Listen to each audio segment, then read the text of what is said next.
प्रिय भक्तजनों, आषाढ़ मास कृष्ण पक्ष की योगिनी एकादशी का महात्म सुनिए। युधिष्ठिर ने पूछा, वासुदेव, आषाढ़ के कृष्ण पक्ष में जो एकादशी होती है उसका क्या नाम है? कृपया उसका वर्णन कीजिए। भगवान श्री कृष्ण बोले, नृपश्रेष्ठ, आषाढ़ के कृष्ण पक्ष की एकादशी का नाम योगिनी है। यह बड़े बड़े पातकों का नाश करने वाली है। संसार सागर में डूबे हुए प्राणियों के लिए यह सनातन नौका के समान है।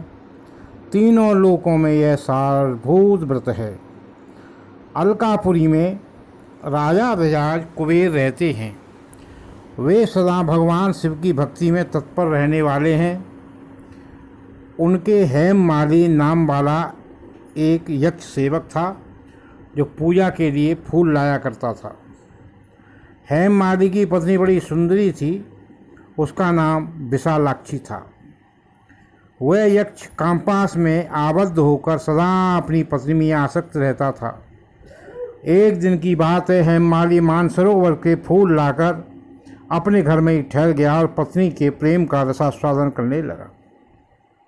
अतः कुबेर के भवन में न जा सका। इधर कुबेर मंदिर में बैठकर शिव का पूजन कर रहे थे।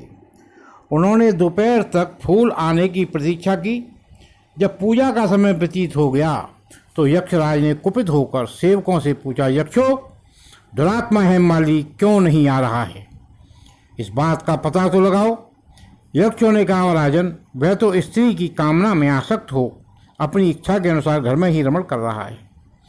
उनकी बात सुनकर कुबेर क्रोध से भर गए। तुरंत ही हेममाली को बुलवाया। देर हुई जानकर हेममाली के नेत्र भय से व्याकुल हो रहे थे। वह आकर कुबेर के सामने खड़ा हुआ। उसे देखकर कुबेर की आंखें क्रोध से लाल हो गई। वे बोले, ओ पापी, ओ दुष्ट, ओ दुराचारी, तूने भगवान की अवहेलना की है। अतः क्रोध से युक्त और अपनी उस प्रियतमा से युक्त होकर इस स्थान से भ्रष्ट होकर अनंत चला जा। कुबेर के ऐसा करने पर वह उस स्थान से नीचे गिर गया। उस समय उसके हृदय में महान दुख हो रहा था।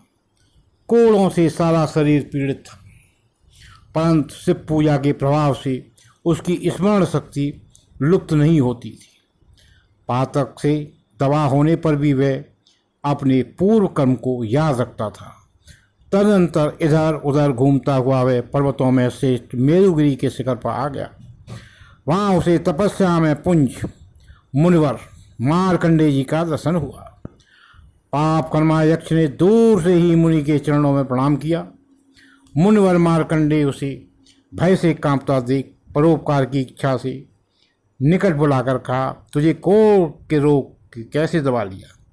तू क्यों इतना अधिक निंदनीय जान पड़ता है? यक्ष बोला, मुनि, मैं कुबेर का अनुचर हूँ। मेरा नाम हेममाली है। मैं प्रतिदिन मानसरोवर से फूल ले जाकर शिव पूजा के समय कुबेर को दिया करता था। एक दिन पत्नी सहवास के मुख से फंस जाने के कारण मुझे समय का ज्ञान नहीं रहा।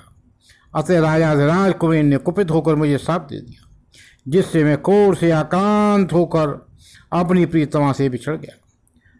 मुनि श्रेष्ठ, इस समय किसी शुभ कर्म के प्रभाव से मैं आपके निकट आ पहुँचा हूँ।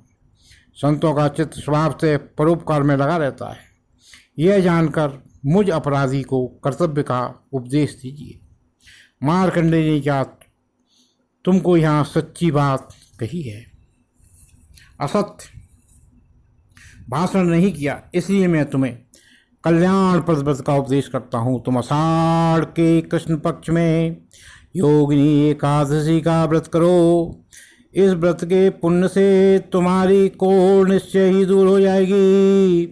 भगवान श्री कृष्ण कहते हैं, ऋषि के ये वचन सुनकर हेममाली दंडकी भांत मुनि के चरणों में पड़ गया। मुनि ने उसे उठाया। इससे उसको बड़ा हर्ष हुआ।